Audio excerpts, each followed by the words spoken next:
Hi, welcome back to my channel. Today we'll be discussing The Sweet Swindler by Pppallet, Pppallet, something like that. And if you haven't already, go ahead and click subscribe and get your BL library card for the BL library. Before we get started, there will be spoilers, so if you don't want to be spoiling this manhwa, go and click off now. No worries, I'll catch you next time. For those of you who decide to stick around, let's go over some content warnings. There may be references to homomesia, including use of the F slur, trauma, PTSD, BDSM, bullying, cheating, gossiping, harassment, obsession, manipulation, sick animals, power imbalance, slut shaming, excessive drinking, somnophilia, violence, self-hatred, breakups, stalking, sexual assault, rape, blood, self-harm, victim blaming, possible sex addiction, strained familial relationships, child neglect, ableism, including misuse of terms referring to mental disorders, betrayal, being outed, blackmail, torture, being disowned, classism, possessiveness, controlling behavior, and age gap, as these things do appear in the manhwa. But if that's okay with you,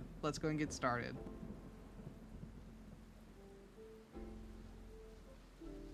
Yul, also known as Yul, is known as a standoffish asshole on campus, and this is not without purpose. Yul has experienced painful betrayal from his closest friends and confidants in the past, so much so that he was forced to drop out of his old college and transfer to his current one. So, to avoid getting too close to anyone, he acts in such a way that everyone despises him, and that works just fine for him. His only true friend is his roommate and fuck buddy, Gongju. Unfortunately, Gongju is also a bit of an insufferable asshole, but that's why they get along so well. Plus, Gongju is very talented in bed, so they have a perfectly balanced relationship. But while attending Gongju's gardening club, he meets a freshman named Seoha. Yul is instantly attracted to him, and though he knows this will likely end up in him getting hurt, he can't help trying to forge at least a friendship with the young man. It's a big surprise for Yul when Seoha begins to reciprocate his feelings. Yul sees this as his chance to finally be in a relationship with a kind and honest guy, but Gongju doesn't seem to be willing to end their situationship. Stuck between the man he's in love with and the man he loves to bed, Yul isn't sure he can choose. And what Yul doesn't realize is that beneath all of the sweetness, there can be a sour center, just as there can be a sweet middle to a bitter treat.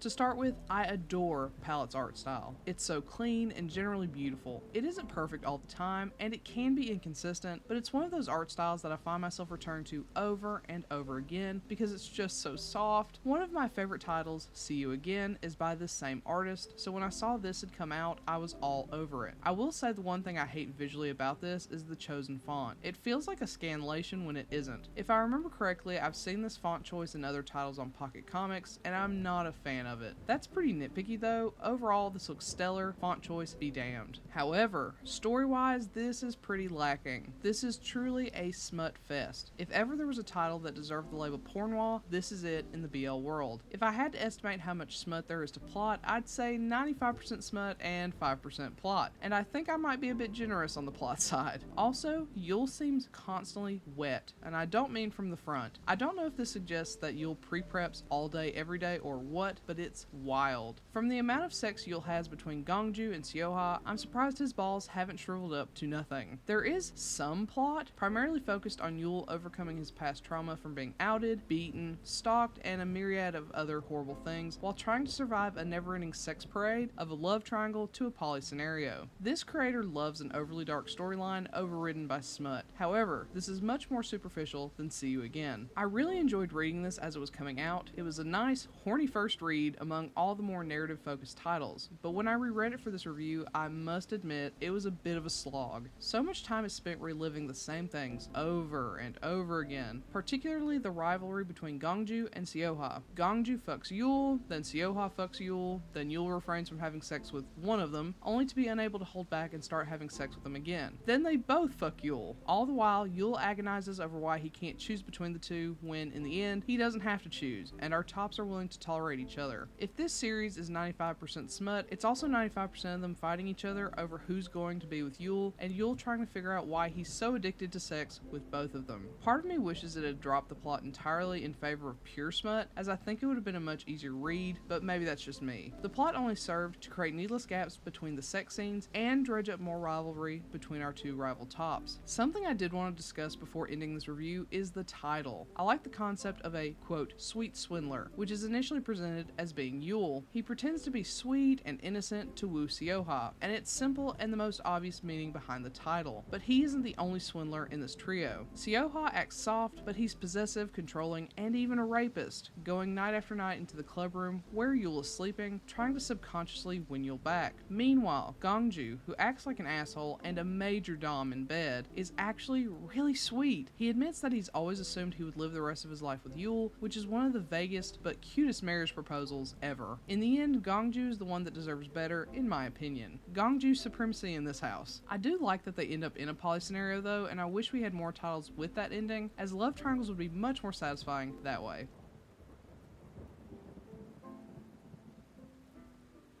With all that being said, I was pretty shocked that I didn't absolutely adore this title. I loved See You Again so much that I was sure this title would be no different, but it was almost too much of a good thing. Or maybe not enough? I'm still not sure if this would have been better without the pitiful attempts at a dark plot or not, but either way, by the end, I was beyond ready for it all to be over. If you just need some smutty stuff, look no further. But if you're hoping for a meaningful plot with your smut, you're in the wrong place. Either way, this is orgasms over substance, and for once, it just wasn't for me. So, have you read The Sweet Swindler? If so, what do you think? Do you agree with my assessment? Do you not? Let me know in comment below. Otherwise, I'll catch you next time. Bye!